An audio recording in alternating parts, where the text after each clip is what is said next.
Hello everyone, welcome to T1 academy. I'm Sudhir Kumar. So మీ అందరికి తెలుసు డైలీ కరెంట్ అఫైర్స్ అనేది మేము ప్రొవైడ్ చేయడం జరుగుతుంది కదా.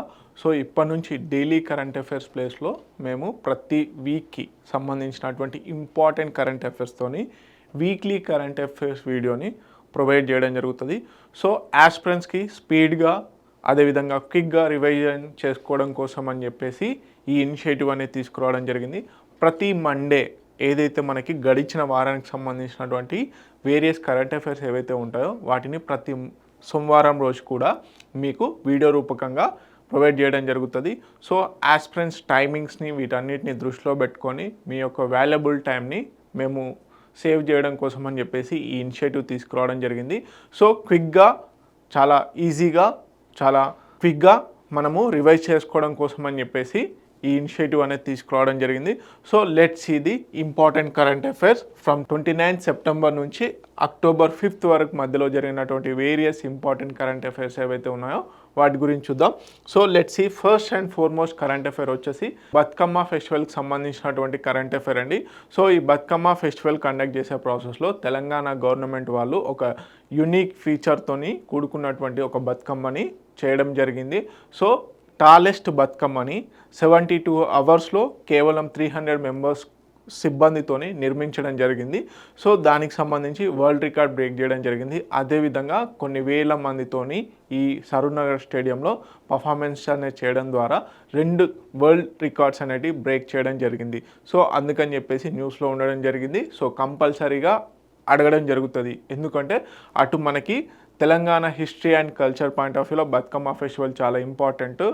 అదేవిధంగా ఈ సంవత్సరంలో గవర్నమెంట్ యూనిక్గా ఈ ఇనిషియేటివ్ తీసుకుంది కాబట్టి దీన్ని కంపల్సరీగా రాబోయే ఎగ్జామ్స్లలో అడుగుతాడు. సో దీనికి సంబంధించినటువంటి పూర్తి డీటెయిల్స్ చూద్దాము. Bathukamma festival sets 2 Guinness world records. So ఏంటి, ఒకటి వచ్చేసి టాలెస్ట్ బతుకమ్మగా సరూర్నగర్ స్టేడియంలో నిర్మించడం జరిగింది. ఆ బతుకమ్మ బేసిక్గా 72 అవర్స్లో కేవలం 72 అవర్స్లో నిర్మించడం జరిగింది 300 మెంబర్స్ సిబ్బందితోని. అదేవిధంగా 1300కు పైగా మెంబర్స్ ఆడవాళ్ళు ఈ ఈవెంట్లో పాల్గొని సో రికార్డ్ బ్రేక్ చేయడం జరిగింది. ఓకే, సో దీనికి సంబంధించిన డీటెయిల్స్ చూసుకున్నట్లయితే world's largest floral arrangement. Okay, 300 artisans 72 అవర్స్లో చేయడం జరిగింది. థౌజండ్స్ ఆఫ్ ఉమెన్ పార్టిసిపేట్ చేయడం జరిగింది. సో మనందరికి తెలుసు సద్దుల బతుకమ్మ రోజు బేసిక్గా ఈ ఈవెంట్ జరిగింది. అదేవిధంగా బతుకమ్మ ఫెస్టివల్ తెలంగాణకి యూనిక్ కల్చర్ అండ్ సిగ్నిఫికెన్స్ తీసుకొచ్చినటువంటి ఫెస్టివల్ ఏదైనా ఉంది అంటే అది బతుకమ్మ ఫెస్టివల్. సో బేసిక్గా మదర్ గాడెసెస్ కమ్ అలైవ్ అనే దాని మీద ఈ బతుకమ్మ ఫెస్టివల్ చేయడం జరుగుతుంది. అదేవిధంగా తెలంగాణ డ్యూరింగ్ నవరాత్రి టైంలో సో గాడెసెస్ గౌరీ ఎవరైతే ఉన్నారో వారిని స్మరించుకుంటూ ఈ బతుకమ్మ ఫెస్టివల్ అనేది చేయడం జరుగుతుంది. హిస్టారికల్ పాయింట్ ఆఫ్ వ్యూలో కనుక చూసుకున్నట్లయితే మనకు చోళ డైనాసిటీ లెజెండ్ ఎవరైతే ఉన్నారో Lakshmi's incarnation as Bathukamma. Okay, లక్ష్మీదేవిని బతుకమ్మలాగా కొలవడం జరుగుతుంది. సో తెలంగాణలో ఇదొక యూనిక్ ఫెస్టివల్ అండి. సో మనందరికీ తెలుసు తెలంగాణ అంటేనే Bathukamma festival. Okay, so Bathukamma ఫెస్టివల్కి సంబంధించి 2 గిన్నీస్ వరల్డ్ రికార్డ్స్ అనేవి చేయడం జరిగింది. Okay, let's see another current affair. Balod, ఛత్తీస్గఢ్కి సంబంధించినటువంటి బలోద్ డిస్టిక్ ఏదైతే ఉందో ఇది దేశంలోనే మొట్టమొదటిసారిగా చైల్డ్ మ్యారేజ్ ఫ్రీ డిస్టిక్గా అనౌన్స్ చేయడం జరిగింది. సో సింపుల్గా ఇక్కడ నుంచి క్వశ్చన్ ఏ విధంగా అడుగుతారంటే మనకి దేశంలోనే మొట్టమొదటిసారిగా చైల్డ్ మ్యారేజ్ ఫ్రీ డిస్టిక్గా ఏ డిస్టిక్ని అనౌన్స్ చేశారు అంటే ఛత్తీస్గఢ్లోని బలోద్ డిస్టిక్ని. ఓకే, సో దీనికి సంబంధించిన డీటెయిల్స్ చూద్దాము. మనకి ఇక్కడ బలోద్ డిస్టిక్ ఛత్తీస్గఢ్ని చైల్డ్ మ్యారేజ్ ఫ్రీ ఇండియా క్యాంపెయిన్లో భాగంగా, ఏ క్యాంపెయిన్లో భాగంగా చైల్డ్ మ్యారేజ్ ఫ్రీ ఇండియా క్యాంపెయిన్లో భాగంగా బలోద్ డిస్టిక్ని చైల్డ్ మ్యారేజ్ ఫ్రీగా చేయడం జరిగింది.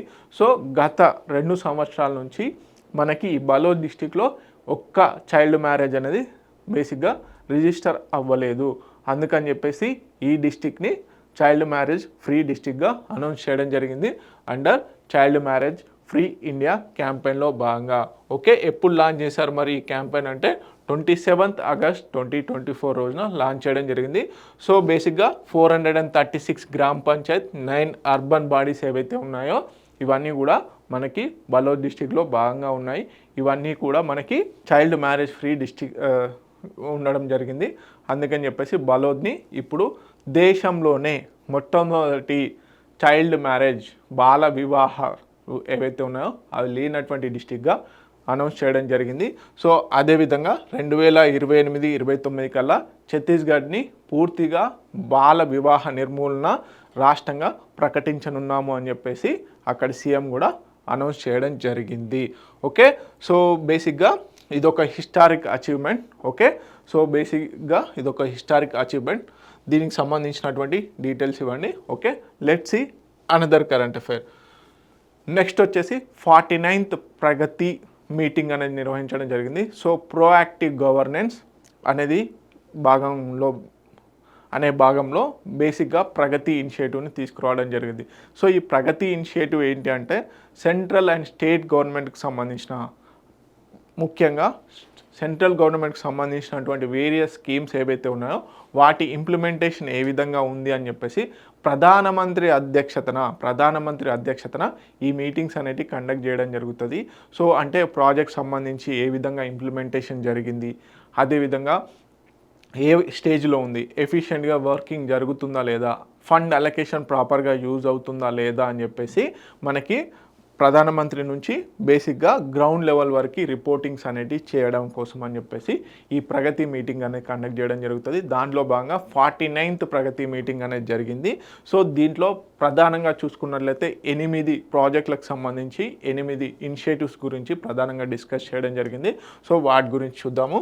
Okay, so Pragati proactive governance and timely implementation. So government ప్రతిసారి కూడా ఫండ్స్ అనేది రిలీజ్ చేస్తుంది, ఏదో ఒక స్కీమ్ కానీ ఒక ప్రాజెక్ట్ కానీ. ఆ లాంచ్ చేసినటువంటి ప్రాజెక్ట్ ఏ విధంగా ఉంది, ఏ స్టేజ్లో ఉంది అని తెలుసుకోవడం కోసం అని చెప్పేసి ఎప్పటికప్పుడు మానిటర్ ఓరియంటెడ్లో ప్రోయాక్టివ్ గవర్నెన్స్ అండ్ టైమ్లీ ఇంప్లిమెంటేషన్ని తీసుకురావడం జరిగింది. సో ప్రైమ్ మినిస్టర్ ఆఫీస్ ఓరియంటెడ్లో ప్రైమ్ మినిస్టర్ అధ్యక్షన, ప్రధానమంత్రి అధ్యక్షతన సెంట్రల్ స్టేట్ కోఆర్డినేషన్ ఓరియంటెడ్లో ఈ మీటింగ్స్ అనేటివి జరుగుతాయి. So real time monitoring and centre state relationship, okay, coordination. So direct PM state coordination interaction ఓరియంటెడ్లో జరుగుతుంది. సో దీనికి సంబంధించినటువంటి 49th మీటింగ్ వచ్చేసి మనకి ఏ రోజు సెప్టెంబర్ 24th నిర్వహించడం జరిగింది. సో దీంట్లో 65,000 crores సంబంధించినటువంటి వేరియస్ ప్రాజెక్ట్స్ మీద రివ్యూ చేయడం జరిగింది. Okay, across 15 states and union territories. Okay, mining sector, అదేవిధంగా railways, water resource, industrial corridors, power ఓరియంటెడ్లో ఈ మీటింగ్ అనేది జరిగింది. సో ఈ సెక్టార్లో 65,000 crores సంబంధించిన ప్రాజెక్ట్స్ పైన రివ్యూ చేయడం జరిగింది. ఏ స్టేజ్లో ఉంది ఏంటి అన్నది చేయడం జరిగిందనమాట. Okay, let's see another current affair. GST appellate tribunal. Okay, GST appellate ట్రిబ్యునల్ని ఫైనాన్షియల్ మినిస్టర్ అయినటువంటి నిర్మలా సీతారామన్ గారు ఇనాగ్రేట్ చేయడం జరిగింది, ఎస్పెషల్గా డిజిటల్ మోడ్లో. ఓకే, మనకి జిఎస్టీకి సంబంధించినటువంటి వేరియస్ ఇష్యూస్ ఏవైతే ఉన్నాయో వాటిని రిజాల్వ్ చేయడం కోసము, అదేవిధంగా ట్యాక్స్ పేయర్కి సంబంధించినటువంటి కంప్లైంట్స్ ఏవైతే ఉంటాయో వాటిని ఈజీ చేయడం కోసం అని చెప్పేసి, ఈజ్ ఆఫ్ డూయింగ్ బిజినెస్ను పెంచడం కోసము, ఎంఎస్ఎంఈ సెక్టార్స్కి బేసిక్గా బూస్టప్ కోసం అని చెప్పేసి ఈ జిఎస్టీ అపెలేట్ ట్రిబ్యునల్ని తీసుకురావడం జరిగింది. సో దీంట్లో ప్రధానంగా చూసుకున్నట్లయితే మనకి జిఎస్టీ అపెలేట్ ట్రిబ్యునల్ వచ్చేసి ప్రిన్సిపల్ బెంచ్ వచ్చేసి న్యూఢిల్లీలో ఉండడం జరుగుతుంది. 31 స్టేట్ బెంచెస్ అక్రాస్ 45 లొకేషన్స్లో ఉండడం జరిగింది. మరి ఈ జిఎస్టీ అపెలేట్ ట్రిబ్యునల్లో, ఓకే, జిఎస్టీ అపెలేట్ ట్రిబ్యునల్స్లో మెంబర్స్ ఎవరు అంటే 2 జ్యుడిషియల్ మెంబర్స్ ఉంటారు. ఓకే, ఒక టెక్నికల్ మెంబర్ ఫ్రమ్ సెంటర్, అదేవిధంగా 1 టెక్నికల్ మెంబర్ ఫ్రమ్ స్టేట్ ఉండడం జరుగుతుంది. ఓకే, ఎందుకు లాంచ్ చేశారు జిఎస్టీ అపెలేట్ ట్రిబ్యునల్ అంటే fair and fast transparent dispute resolution. అంటే జిఎస్టీకి సంబంధించినటువంటి ఎవరైతే జిఎస్టీ పే చేస్తున్నారో, అదేవిధంగా గవర్నమెంట్ ఏజెన్సీస్ ఉంటాయో వాటి మధ్యలో ఏమైనా డిస్ప్యూట్స్ ఉంటే వాటిని ఫెయిర్ అండ్ ఫాస్ట్గా ఈ డిస్ప్యూట్ రిజల్యూషన్ చేయాలన్న ఉద్దేశంతో జిఎస్టీ అపెలేట్ ట్రిబ్యునల్ని తీసుకురావడం జరిగింది. Strength and taxpayers confidence, అదేవిధంగా యూనిఫార్మిటీ ఇన్ రూలింగ్స్. ఓకే, నాగరిక్ దేవో భవ అన్న ఉద్దేశంతో దీన్ని తీసుకురావడం జరిగింది. సింపుల్గా ease of doing business, MSME సెక్టార్కి బూస్టప్ లాగా ఉండడం కోసము. ఓకే, అదేవిధంగా టాక్సేషన్ సిస్టంలో ఎలాంటి ఇబ్బందులు లేకుండా ఉండడం కోసం అని చెప్పేసి జిఎస్టీ అపెలేట్ ట్రిబ్యునల్ని తీసుకురావడం జరిగింది. ఓకే, సో ప్రధానంగా జిఎస్టీకి సంబంధించినటువంటి అపెలేట్ ట్రిబ్యునల్ ఈ కోర్ట్స్ పోర్టల్ని లాంచ్ చేయడం జరిగింది. అందుకని చెప్పేసి న్యూస్లో ఉండడం జరిగింది. E filing of appeals, digital hearing and case tracking, అదేవిధంగా transition period for appeals till 30 June 2026. Okay, మనకి ఈ కోర్ట్ పోర్టల్ని తీసుకురావడం జరిగింది. అందుకని చెప్పేసి జిఎస్టీ అపెలేట్ ట్రిబ్యునల్ న్యూస్లో ఉంది. సో దీంట్లో భాగంగా కేస్ ఫైలింగ్స్ కానీ ట్రాకింగ్ సిస్టమ్ కానీ ఈ పోర్టల్ ద్వారా ఈజీగా ఎఫిషియెంట్ మేనర్లో చేయడం కోసం అని చెప్పేసి జిఎస్టీ అపెలేట్ ట్రిబ్యునల్ తీసుకురావడం జరిగింది. ఓకే, ఈ కోర్టు మోడల్లో గుర్తుపెట్టుకోండి. Okay, let's see another current affair. Agni prime మిసైల్కి సంబంధించి మనకి ట్రైన్ బేస్డ్ లాంచింగ్ సంబంధించి టెస్ట్ చేయడం జరిగింది. సో బేసిక్గా మనకి మిసైల్స్లో అగ్ని ప్రైమ్ అనేది చాలా అడ్వాన్స్డ్ వర్షన్. సో దీన్ని ఇప్పటివరకు మామూలుగా ఏది ట్రక్ మౌంటెడ్ ఓరియంటల్లో లేకపోతే షిప్స్లో సబ్మరైన్స్ ద్వారా లాంచింగ్ చేసేవాళ్ళము. అయితే ఈ అగ్ని ప్రైమ్ మిసైల్స్ ఇప్పుడు ట్రైన్ మౌంటెడ్ ఓరియంటల్లో, అంటే బేసిక్గా కొన్ని అన్లొకేటెడ్ ప్లేసెస్ ఏవైతే ఉంటాయో, అంటే బేసిక్గా మనకి ఈ ట్రక్ మౌంటెడ్ ఉంటాయి కదా, బేసిక్గా ఆ ట్రక్ మౌంటెడ్ ఉన్నటువంటి వెహికల్స్ అక్కడ దాకా వెళ్ళలేవు. అయితే ఈ ట్రైన్ ద్వారా ఫాస్టర్ అండ్ ఎఫిషియన్సీ మోడ్లో లాంచ్ చేసే ఛాన్సెస్ ఉంటాయి. ఈ అగ్ని ప్రైమ్ మిసైల్కి సంబంధించి కూడా టెస్ట్ చేయడం జరిగింది. సో అందుకని చెప్పేసి న్యూస్లో ఉంది, అగ్ని prime missile from rail based launcher అనేది సక్సెస్ఫుల్గా టెస్ట్ చేయడం జరిగింది.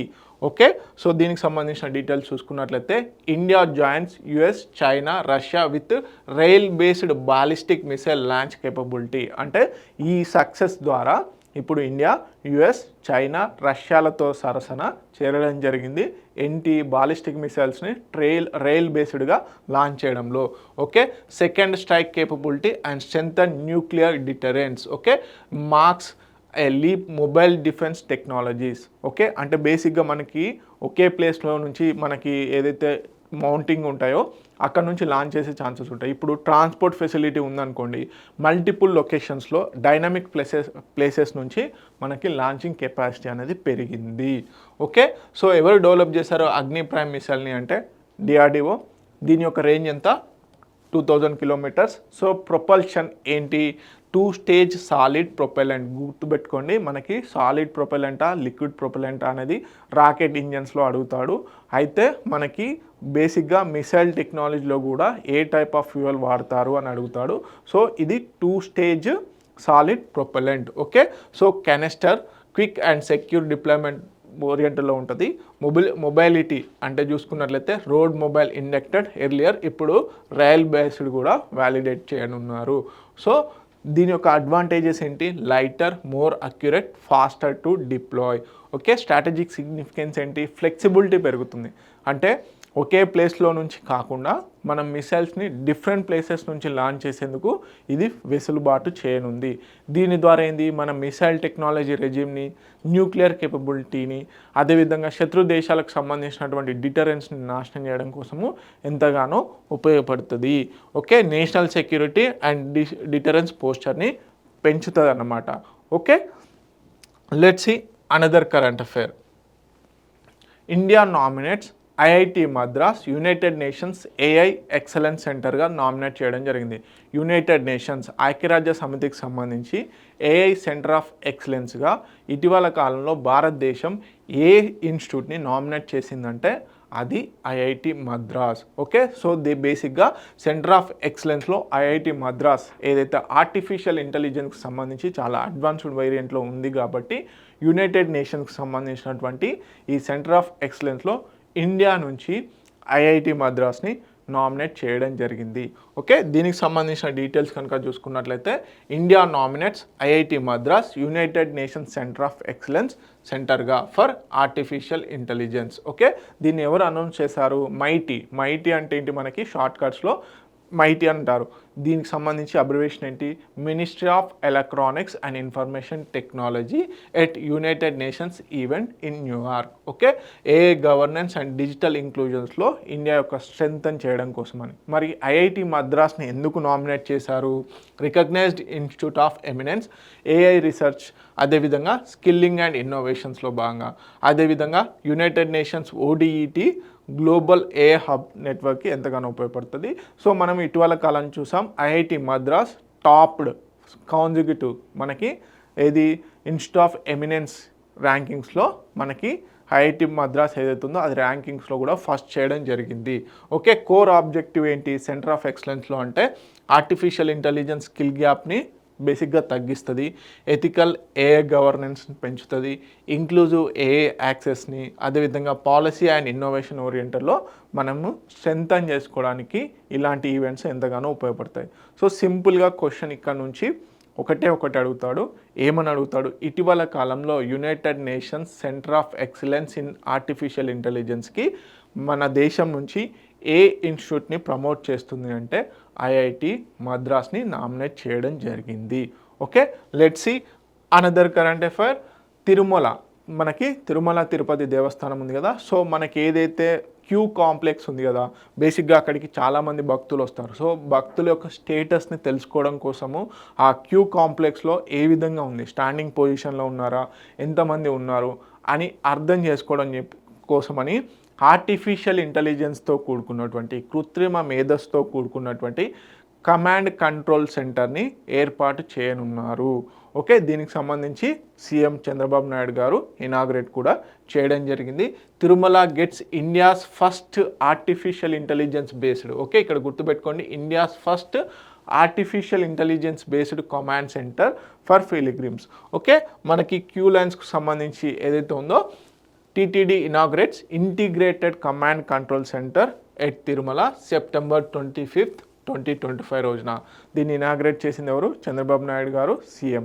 Okay, so AI powered monitoring and management ల్యాబ్ని ఇన్స్టాల్ చేయనున్నారు. సో దీంట్లో ప్రధానంగా క్యూ లైన్లో ఏ విధంగా ఉంది, ఎంత లెంత్లో ఉంది, ఒక డివోటీకి ఎంత టైం పడుతుంది అని చెప్పేసి పూర్తిగా ఒకప్పుడు మాన్యువల్ ఓరియంటల్లో ఏదైతే చేసిన అసెస్మెంట్ ఉందో దానికి బదులుగా ఇప్పుడు డ్రోన్స్, ఫేషియల్ రికగ్నేషన్స్ వీటన్నిటిని యూజ్ చేసుకొని ఆర్టిఫిషియల్ ఇంటెలిజెన్స్ బేస్నిగా ఈ కమాండ్ కంట్రోల్ సెంటర్ని తీసుకురావడం జరుగుతుంది. దీనివల్ల ఏమవుతుంది అంటే పిలిగ్రిమ్స్ భక్తులు ఎవరైతే ఉంటారో వారికి ఎలాంటి నష్టాన్ని కానీ బేసిక్గా ఎలాంటి ఇబ్బంది లేకుండా దర్శనాన్ని ఈజీ చేయడం కోసము, అదేవిధంగా ఫ్యూచరిస్టిక్ అసెస్మెంట్ కోసం అని చెప్పేసి ఈ టెక్నాలజీని వాడనున్నారు. ఓకే, ఆపరేషన్స్ ల్యాబ్, ఓకే ఎక్కడ వైకుంఠం క్యూ కాంప్లెక్స్ ద్వారా. ఓకే, క్రౌడ్ డెన్సిటీ ఎంత ఉంది, క్యూ లెంత్ ఎంత ఉంది, accommodation updates, emergency and anomaly డిటెక్షన్ని కూడా చేయనుందన్నమాట. Okay, pilgrim safety and comfort, seamless darshan experience, అదేవిధంగా టెంపుల్ అండ్ క్రౌడ్ మేనేజ్మెంట్లో ఈ కమాండ్ కంట్రోల్ సెంటర్ అనేది ఈజీగా వర్క్ చేయనుంది through artificial intelligence enabled. Okay, let's see another current affair. మనకి వరల్డ్ టూరిజం డే 2025. సో మనము ప్రతి ఇయర్ కూడా వరల్డ్ టూరిజం డేని సెలబ్రేట్ చేయడం జరుగుతుంది. Tourism and sustainable transformation oriented అనేది ఈసారి థీమ్. సో ఏ రోజున సెలబ్రేట్ చేస్తాం మనము? సెప్టెంబర్ 27న వరల్డ్ టూరిజం డేని సెలబ్రేట్ చేయడం జరుగుతుంది. సో థీమ్ ప్రధానంగా చూసుకున్నట్లయితే టూరిజం అండ్ సస్టైనబుల్ ట్రాన్స్ఫర్మేషన్.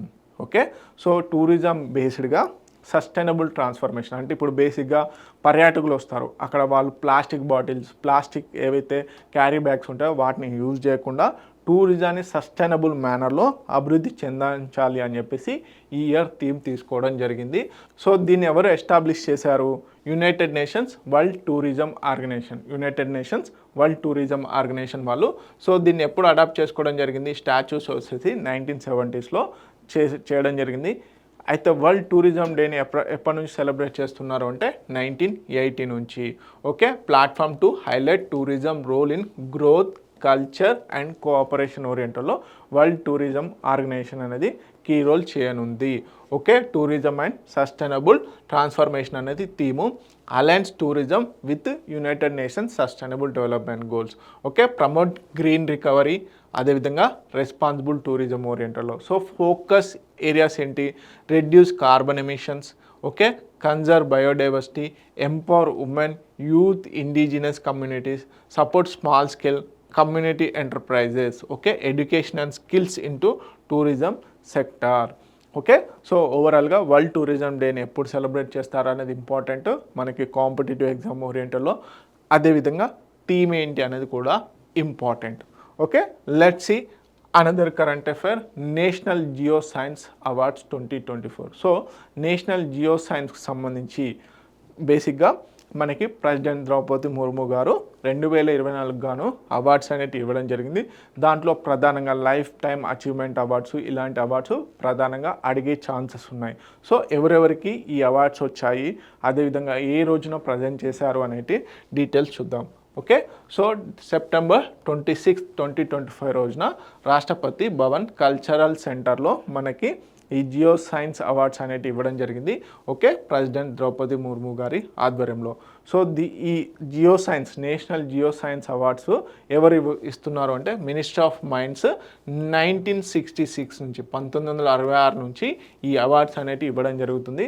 ఓవరాల్గా మొత్తం 20 జియో సైంటిస్టులకు గాను అవార్డ్స్ అనేవి ప్రకటించారు. ఓకే, దీంట్లో ప్రధానంగా లైఫ్ టైమ్ అచీవ్మెంట్ అవార్డ్ 2024 కనుక చూసుకున్నట్లయితే ప్రొఫెసర్ శ్యామ్ సుందర్ రాయ్ గారికి ఇవ్వడం జరిగింది. సో వీరి యొక్క కాంట్రిబ్యూషన్ కనుక చూసుకున్నట్లయితే సాలిడ్ ఎర్త్ ఎక్స్ప్లోరేషన్ జియో ఫిజిక్స్లో. ఓకే, అదేవిధంగా యంగ్ జియో సైంటిస్ట్ అవార్డు వచ్చేసి శ్రీ సుశోభన్ నియోగి గారికి రావడం జరిగింది. Okay, so tectonic evolution and mineral జెనెసిస్లో. నేషనల్ జియో సైన్స్ అవార్డ్స్ 10 వచ్చేసి మైనింగ్ టెక్నాలజీ, అదేవిధంగా applied geo sciences, ground water studies, strategic minerals ఏవైతే ఉన్నాయో వీటిలో రావడం జరిగింది. సో బేసిక్గా ఈ రెండు చాలా ఇంపార్టెంట్ మనకి. ఏది యంగ్ జియో సైంటిస్ట్ అవార్డు, అదేవిధంగా లైఫ్ టైమ్ అచీవ్మెంట్ అవార్డు ఎవరికి ఇచ్చారు అనేది important. Okay, so national geo science award ఎవరు ప్రదానం చేశారు అంటే ప్రెసిడెంట్ ద్రౌపది ముర్ము. ఎవరు ఇనిషియేషన్ అంటే మినిస్టర్ ఆఫ్ మైండ్ ఫ్రమ్ 1966. ఓకే, మొత్తంగా 20 అవార్డ్స్ ఇచ్చారు. దాంట్లో లైఫ్ టైమ్ అచీవ్మెంట్ అవార్డు, అదేవిధంగా యంగ్ సైంటిస్ట్ అవార్డు అనేది చాలా important. Let's see another current affair. India bids farewell to the MiG-21. So భారత యొక్క వైమానిక దళానికి వెన్నెముక అంటారు ఏది MiG-21ని. అంతలా మన ఇండియా యొక్క వైమానిక దళాన్ని ముందుకు నడిపించినటువంటి ఏకైక ఫైటర్ జెట్ ఏదైనా ఉంది అంటే అది MiG-21. సో దాని యొక్క 62 సంవత్సరాల సర్వీస్ గాను 62 సంవత్సరాల సర్వీస్కి చరమాంకమైంది. అంటే బేసిక్గా ఈ MiG-21 ఫైటర్ జెట్స్ ఏవైతే ఉన్నాయో వాటిని అఫీషియల్గా విత్డ్రా చేయడం జరిగింది.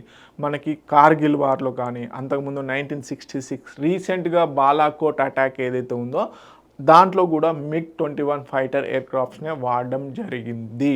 ఓకే, సో ఇప్పుడు వీటి ప్లేస్లో తేజస్ని రీప్లేస్ చేయనున్నారు. ఏదైతే ఇండిజినస్గా దేశంగా ఉత్పత్తి చేసినటువంటి Tejas single seater fighter aircraft ఏదైతే ఉందో దాన్ని ఇంప్లిమెంట్ చేయనున్నారు in place of MiG-21. Okay, so దీనికి సంబంధించి గ్రాండ్ ఫేర్వెల్ అనేది చేశారు. Okay, 62 years of service from 1963 నుంచి 2025 వరకు దీని సర్వీస్ అనేది ఉంది. Okay, decommissioned at air force station Chandigarh. Okay, 23 squad 1 panthers ఏవైతే ఉన్నాయో లాస్ట్ యూనిట్ అన్నమాట అది విత్డ్రా చేయడం జరిగింది. Okay, ceremonial fly past making the end of ఎరా. ఓకే, 870 ఎయిర్క్రాఫ్ట్ని ఇప్పటివరకు యూజ్ చేయడం జరిగింది MiG-21. వాటన్నిటిని కూడా విత్డ్రా చేసుకోవడం జరుగుతుంది. అంటే ఎందుకు అంటే టెక్నాలజీ పాయింట్ ఆఫ్ వ్యూలో అవి చాలా బ్యాక్ అయిపోయాయి. అదేవిధంగా ఇంకా ఏంటంటే అడ్వాన్స్డ్ స్టెల్త్ ఫైటర్ జెట్స్ వస్తున్నాయి కాబట్టి వాటిని రీప్లేస్ చేయనున్నారు. Okay, so India's transition to supersonic air warfare. Okay, speedy, agility and combat performance ఓరియంటెడ్లో. సో నోటబుల్ ఆపరేషన్స్ MiG-21 యొక్క నోటబుల్ ఆపరేషన్స్ ఏంటి? ఇండో పాక్ వార్స్ ఏవైతే ఉన్నాయో 1965, 1971 వార్కి ఇది చాలా అడ్వాన్స్డ్ అనమాట. అంటే అప్పట్లో 1971 వార్ మనం గెలవడానికి MiG-21 చాలా కీలకం అయిందనమాట. తర్వాత 1999 కార్గిల్ వార్, రీసెంట్గా 2019 బాలాకోట్ ఫైటర్ ఏదైతే ఎయిర్ స్ట్రైక్స్ ఉన్నాయో దాంట్లో కూడా మనకి MiG-21 యూజ్ చేయడం జరిగింది. So icon of India's aerial defence history. So బేసిక్గా MiG-21ని బ్యాక్ బోన్ ఆఫ్ ఇండియన్ ఎయిర్క్రాఫ్ట్గా పేలవడం జరుగుతుంది. Okay, so this is all about ceremonial function, farewell function of the MiG-21. Okay, let's see another current affair. Food standard safety authority of India వాళ్ళు బేసిక్గా మనకి ఆయుర్వేద ఆహార portals అనేటివి తీసుకురావడం జరిగింది. అంటే రిజిస్ట్రేషన్ కోసం అని చెప్పేసి ఒక పోర్టల్ని లాంచ్ చేశారు. దేనికి? ఆయుర్వేద ఆహార ప్రోడక్ట్స్ సంబంధించి రిజిస్ట్రేషన్ కావాలన్న ఉద్దేశంలో food standard safety authority of India వాళ్ళు తీసుకొచ్చారు. సో దీనికి సంబంధించిన డీటెయిల్స్ కనుక చూసుకున్నట్లయితే మనకి FOSCOS పోర్టల్, FOSCOS పోర్టల్ ఏదైతే ఉందో దీన్ని తీసుకురావడం జరిగింది. ఎవరి కొలాబరేషన్స్లో భాగంగా food standard safety authority of India, ministry of AYUSH వాళ్ళు. సో బేసిక్గా ఏదైతే మనకి ఆయుర్వేద ఆహార ప్రోడక్ట్స్ ఏవైతే ఉన్నాయో ఆ ఆయుర్వేద ఆహార ప్రోడక్ట్స్ని బేసిక్గా రిజిస్ట్రేషన్ చేయాలన్న ఉద్దేశంతో తీసుకొచ్చారు. దీంట్లో బేసిక్గా traditional Ayurvedic food based ancient text and principles ఉంటాయి. డిజైన్ ఫర్ పర్సనలైజ్డ్ న్యూట్రిషన్ కూడా ఉంటుంది. So kind of business classification for Ayurveda Aahara manufacturers. Okay, 91 pre approved traditional recipes ఏవైతే ఉన్నాయో వాటిని ఈ పోర్టల్లో పబ్లిష్ చేయనున్నారు.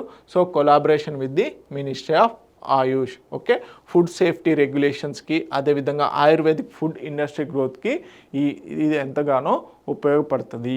Okay, let's see another current affair.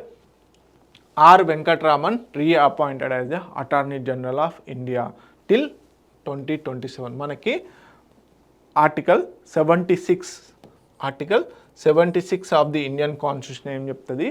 ఇండియాకి అంటే భారతదేశ గవర్నమెంట్ ఆర్టికల్ 76 ఏమని చెప్తుంది మనకి అంటే అటార్నీ జనరల్ ఆఫ్ ఇండియా అనే వాళ్ళు ఉంటారు.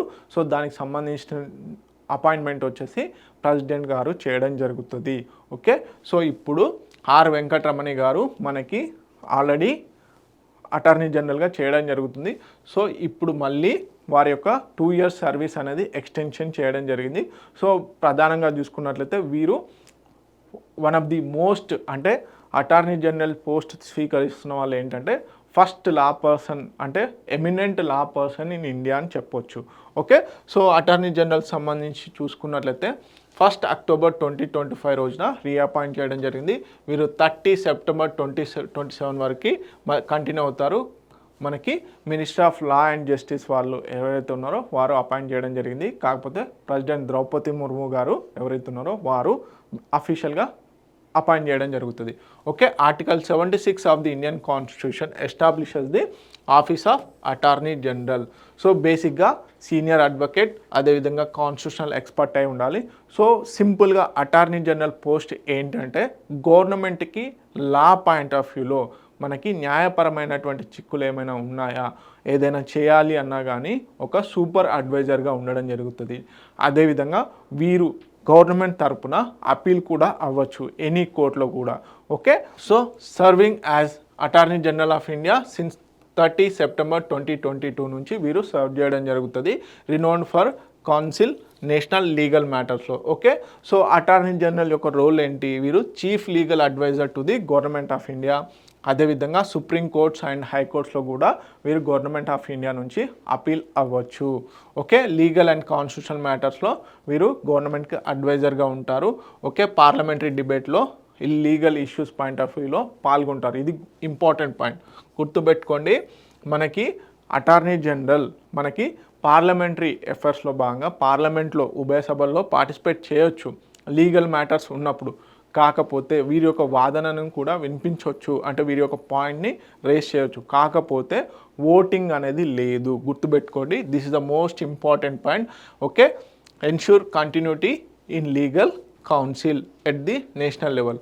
అదేవిధంగా అటార్నీ జనరల్గా ఎవరైతే నామినేట్ అవుతారో అంటే అపాయింట్ చేస్తారో, సో అటార్నీ జనరల్గా అపాయింట్ అయినటువంటి వ్యక్తి ప్రైవేట్ ప్రాక్టీస్ నుంచి బార్ అవుతాడా కాదా అంటే లేదండి, వారు అటార్నీ జనరల్గా ఉన్నటువంటి వ్యక్తి ఎవరైతే ఉన్నారో వారు బేసిక్గా ప్రైవేట్ కేసెస్ని కూడా టేక్ ఓవర్ చేసుకోవచ్చు. ఇది గుర్తుపెట్టుకోండి, ఇది కూడా చాలా important point. Okay, uphold constitutional integrity and rule of law.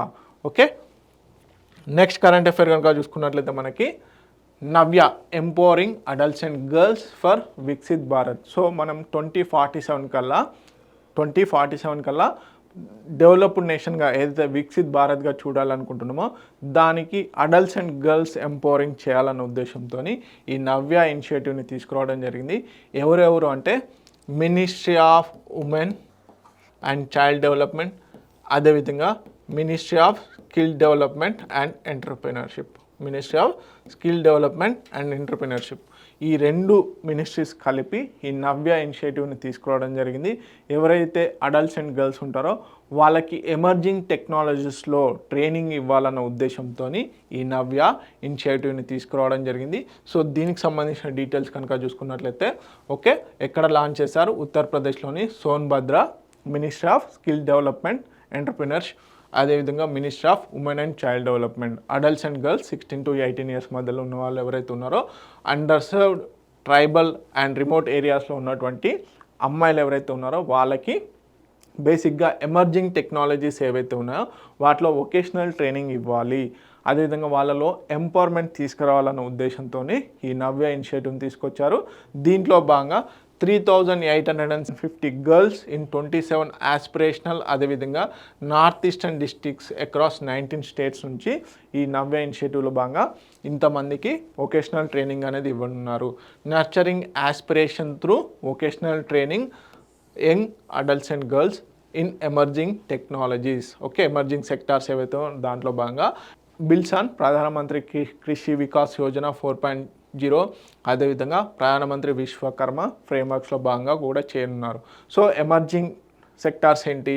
Artificial intelligence, digital marketing, cyber security, drone assembly, solar PV, అదేవిధంగా గ్రాఫిక్ డిజైన్, ట్రెడిషనల్ క్రాఫ్ట్స్ ఏవైతే ఉన్నాయో వీటిలో భాగంగా okay, holistic development in health, nutrition, hygiene, legal awareness, financial లిటరసీలో కూడా వీళ్ళకి empowerment అనేది ఇవ్వనున్నారు. Especially adults and girls in aspirational districts, అంటే ఏదైతే అభివృద్ధికి నోచుకోనటువంటి డిస్ట్రిక్ట్స్ ఉన్నాయి కదా, సో ఆ డిస్ట్రిక్ట్స్లలో నార్త్ ఈస్టర్న్ డిస్ట్రిక్ట్స్లో ఉన్నటువంటి అడల్ట్స్ అండ్ గర్ల్స్ని బేసిక్గా పికప్ చేసి వాళ్ళకి వొకేషనల్ ట్రైనింగ్ ఇన్ ఎమర్జింగ్ సెక్టార్స్లో ఇవ్వనున్నారు. Okay, so let's see another current affair. Promise to children campaign, international cricket council, అదేవిధంగా యూనిసెఫ్ ఏదైతే ఉందో ఈ రెండింటి మధ్యలో కొలాబరేషన్ ఓరియంటల్లో బేసిక్గా ప్రామిస్ టు చిల్డ్రన్ క్యాంపెయిన్ని తీసుకురావడం జరిగింది. సో వరల్డ్ కప్ దృష్టిలో ఉంచుకొని ఓకే, కోర్ ఆబ్జెక్టివ్ ఏంటి? Launched and during the 2025 international cricket council women's world cup launching అప్పుడు దీన్ని లాంచ్ చేయడం జరిగింది. యూనిసెఫ్ అదేవిధంగా ఇంటర్నేషనల్ క్రికెట్ కౌన్సిల్ సంయుక్తంగా. So equal opportunities rights for children అనే నినాదంతో దీన్ని తీసుకొచ్చారు. సో బేసిక్గా purpose quality education, health care and nutrition, access to safe water and sanitation, protection from violence, opportunities to play and grow. అంటే బేసిక్గా international cricket council ఇప్పుడు women's world cup జరుగుతుంది కదా, దాంట్లో భాగంగా ఈ క్యాంపెయిన్ని తీసుకొచ్చారు. సో చిల్డ్రన్స్ యొక్క రైట్స్ని ఎన్హాన్స్ చేయాలి వీటిలో అన్న ఉద్దేశంతో ఈ క్యాంపెయిన్ని తీసుకొచ్చారు.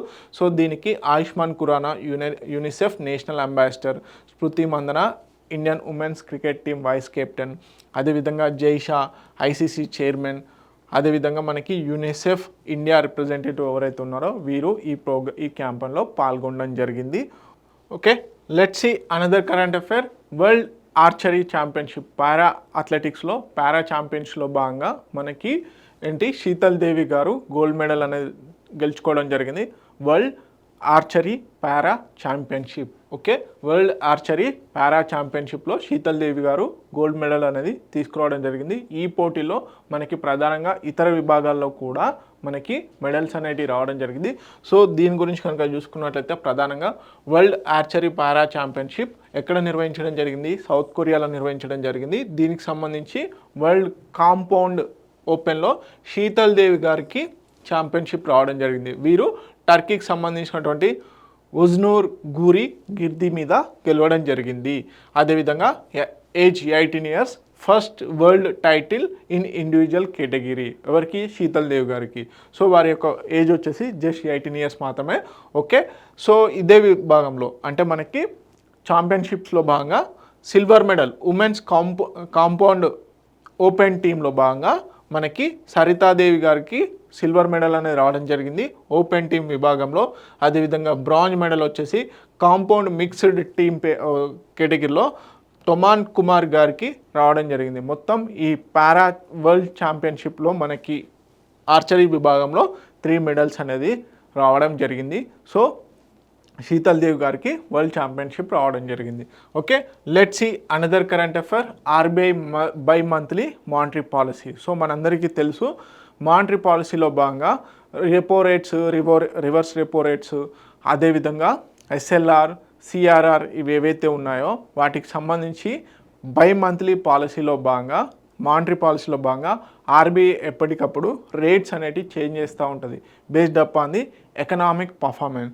సో దాంట్లో భాగంగా ఇప్పుడు ఆర్బీఐ బై మంత్లీ పాలసీకి సంబంధించి కొన్ని చేంజెస్ తీసుకురావడం జరిగింది. అంటే ప్రధానంగా బై మంత్లీ పాలసీలో ఎలాంటి అంటే రేట్స్ చేంజెస్ తీసుకురాలేదు.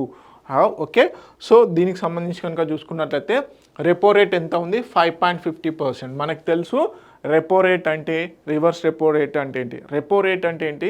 ఆర్బీఐ దగ్గర బ్యాంకులు ఏవైతే లోన్స్ తీసుకుంటాయో ఆ తీసుకున్నటువంటి లోన్స్కి బేసిక్గా ఆర్బీఐకి వడ్డీ రూపకంగా చెల్లించేదాన్ని రెపో రేట్ అంటారు. అంటే బ్యాంకులు తీసుకున్నటువంటి లోను ఏదైతే వడ్డీ ఛార్జ్ చేస్తుంది కదా ఆర్బీఐ, దాన్ని రెపో రేట్ అంటారు. అది 5.50 బేసిస్ పాయింట్స్ ఉండడం జరిగింది. రివర్స్ రెపో రేట్ అంటే ఆర్బీఐ ఒకానొక టైంలో బ్యాంకుల దగ్గరికి వెళ్ళి కూడా అమౌంట్ లోన్ తీసుకోవడం జరుగుతుంది. సో అప్పుడు ఆర్బీఐ బ్యాంకులకి వడ్డీ చెల్లించాల్సి ఉంటుంది. దాన్ని రివర్స్ రెపో రేట్ అంటారు. ఓకే, అదేవిధంగా ఈసారి పాలసీ స్టాన్స్ ఏంటి? న్యూట్రల్, అంటే ఎలాంటి చేంజెస్ తీసుకురాలేదు. అదే రెపో రేట్ కానీ రివర్స్ రెపో రేట్ కానీ అంతే ఉంచింది. అదేవిధంగా క్యాష్ రిజర్వ్ రేషియో 3% ఉండడం జరిగింది. అంటే మనకు తెలుసు క్యాష్ రిజర్వ్ రేషియో అంటే ఏంటి? ఒక పర్సన్ ఒక అమౌంట్ కనుక బ్యాంక్లో డిపాజిట్ చేస్తే దాంట్లో అంటే ఒక ₹1,00,000 డిపాజిట్ చేస్తే దాంట్లో 3% లిక్విడ్ అనేది ఆర్బీఐ దగ్గర బ్యాంక్స్ కంపల్సరీగా ఉంచాల్సిందే.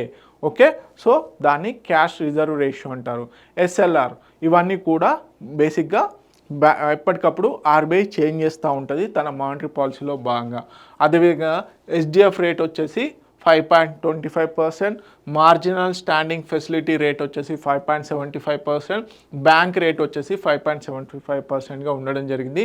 ఎంపీసీ మానిటరీ పాలసీ డిసిషన్స్ ఏంటి? అన్నీ కూడా యునానిమస్గా ఉండడం జరిగింది.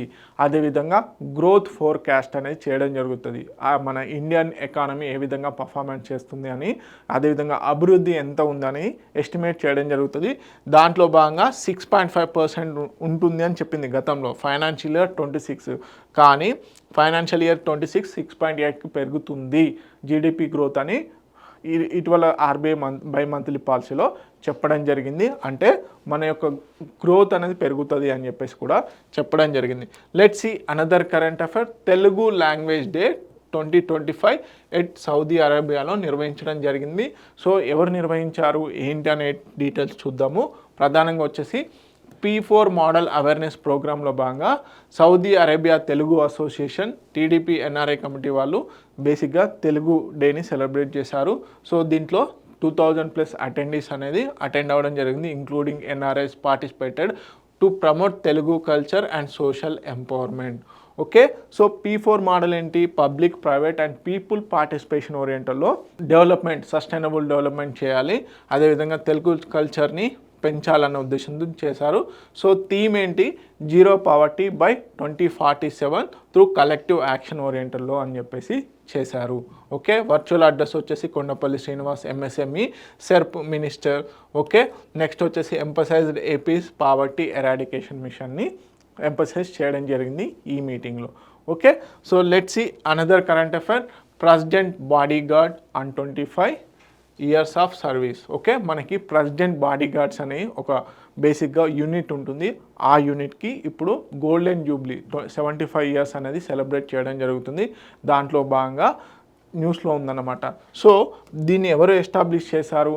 అదేవిధంగా ఇండియాలో ఉన్నటువంటి ట్రూప్స్లో this is the one of the oldest troop అన్నమాట. ఓకే, సో October 1, 2025కి 75th anniversary of the president guards. మనకి ఎవరైతే రాష్ట్రపతి ఉన్నారో రాష్ట్రపతి యొక్క మొత్తం సైన్య సహకారాలకు సంబంధించి ప్రెసిడెంట్ బాడీ గార్డ్సే చూసుకోవడం జరుగుతుంది.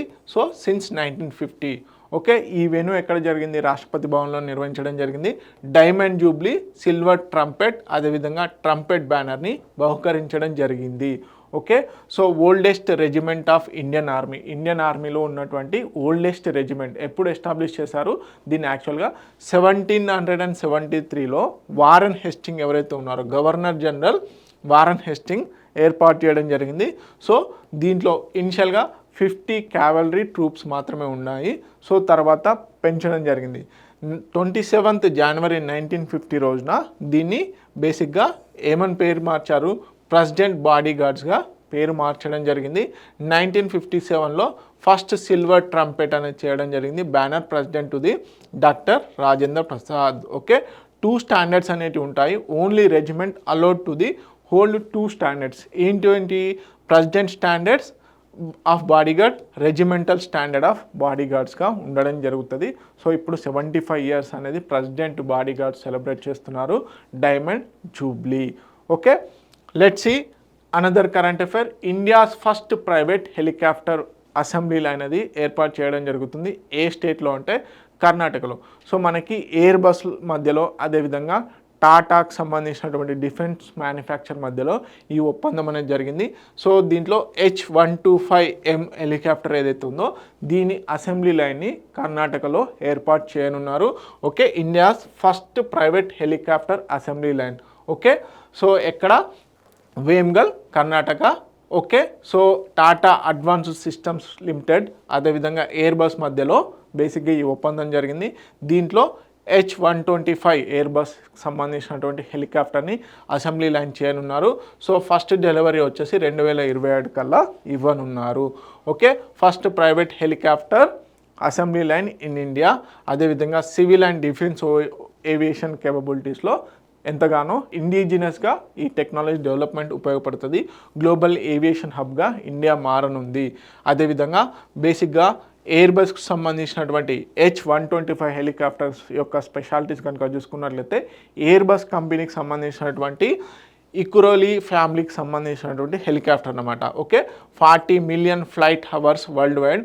అదేవిధంగా మౌంట్ ఎవరెస్ట్ పైకి వెళ్ళినటువంటి, అంటే మౌంట్ ఎవరెస్ట్ పైన ల్యాండ్ అయినటువంటి మొట్టమొదటి హెలికాప్టర్ ఏదైనా ఉందంటే H125 హెలికాప్టర్. సో వీటిని సివిల్, అదేవిధంగా పారా, పబ్లిక్, మిలిటరీ ఆపరేషన్స్లో కూడా వాడచ్చు. Okay. This is all about India's first helicopter assembly line. Okay. Let's see another current affair. Mission for Atmanirbharta pulses 2025-2031 మధ్యలో ఏంటి? బేసిక్గా పల్సెస్ పప్పు ధాన్యాలు ఏవైతే ఉన్నాయో వాటిని సెల్ఫ్ రిలయంట్గా, ఇంపోర్ట్ ఏవైతే ఉన్నాయో వాటిని తగ్గించి ఇండియాలో బేసిక్గా బూస్టప్ చేయాలన్న ఉద్దేశంతో, ఏది పప్పు దినుసుల యొక్క ఉత్పత్తిని పెంచాలి, అదేవిధంగా వాటి యొక్క విస్తరణ చేయాలి అన్న ఉద్దేశంతో ఒక పల్సెస్కి సంబంధించినటువంటి మిషన్ని లాంచ్ చేయడం జరిగింది. ఏంటి? Machine for ఆత్మనిర్భరత in pulses. Okay. దీంట్లో భాగంగా 11,440 crores అలొకేట్ చేయనున్నారు. 2 crore ఫార్మర్స్కి బెనిఫిట్ కానుంది. 350 lakhs ఆఫ్ టన్స్ అనేది 2030-31 కల్లా ప్రొడ్యూస్ చేయాలి అంటున్నారు. 100% ప్రొక్యూర్మెంట్ ఆఫ్ తూర్, అదేవిధంగా ఉరద్ దాల్స్ ఏవైతే ఉన్నాయో వాటిని 100% ప్రొక్యూర్ చేయాలనుకుంటున్నారు. ఓకే. సో దీనికి సంబంధించిన డీటెయిల్స్ చూసుకున్నట్లయితే ఎంత బడ్జెట్ అలొకేషన్ చేశారు? 11,440 crores. Self sufficiency in pulses production. దీంట్లో భాగంగా 2 కోట్ల ఫార్మర్స్కి హెల్ప్ అవనుంది. సో 2030-31 కల్లా 350 లక్షల టన్నుల పల్సెస్ని, పప్పు దినుసుల్ని ఉత్పత్తి చేయాలంటున్నారు. ఓకే. అదేవిధంగా 310 lakhs ఆఫ్ హెక్టార్స్కి పప్పు దినుసులని పెంచాలి, పంట యొక్క సామర్థ్యాన్ని పెంచాలంటున్నారు. అదేవిధంగా 1130 kg పర్ హెక్టార్కి ఉత్పత్తి దిగుబడి అనేది రావాలి అని చెప్పేసి టార్గెట్ పెట్టుకున్నారు. So reduce significantly. So reduce reliance on pulses imports 15-20% of demand. Okay. Rural లైవ్లీహుడ్కి ఇన్కమ్ అనేది పెంచాలి, హెల్త్ అండ్ న్యూట్రిషన్ గోల్స్ కూడా పెరుగుతాయి అన్న ఉద్దేశంతో మిషన్ ఆత్మనిర్భరత ఇన్ పల్సెస్ అనేది తీసుకోవడం జరిగింది. ఎన్ని సంవత్సరాలకి? 6 years గాను 2025-26 ఫైనాన్షియల్ ఇయర్ నుంచి 2030-31 కల్లా. దీంట్లో ప్రధానంగా చూసుకున్నట్లయితే పల్సెస్ యొక్క దిగుబడిని పెంచాలి, అదేవిధంగా పంట పండించేటువంటి ఏరియా విస్తీర్ణాన్ని పెంచాలన్నదే దీని యొక్క ముఖ్య ఉద్దేశం. Okay, let's see another current affair, my Bharat mobile app. So my Bharat mobile యాప్కి సంబంధించి ఈజీగా డెస్క్టాప్ ఓరియంటెడ్లో కాకుండా సో ఈ మై భారత్ యాప్లో వాలంటీర్స్ కానీ స్టూడెంట్స్ కానీ ఈజీగా రిజిస్టర్ అయ్యే ఉద్దేశంతో దీన్ని తీసుకురావడం జరిగింది.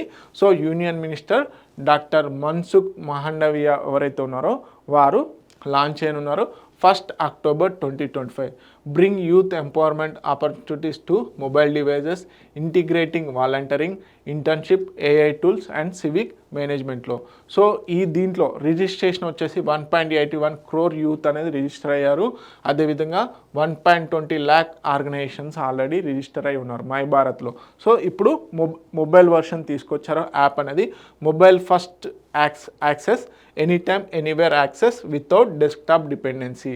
అదేవిధంగా multilingual support, opportunities hub, recognition and credentials, career tools, campaign engagement, సిఎస్సిస్ ఇంటిగ్రేషన్ అనేది ఈ మై భారత్ యాప్లో పొందుపరచడం జరిగింది.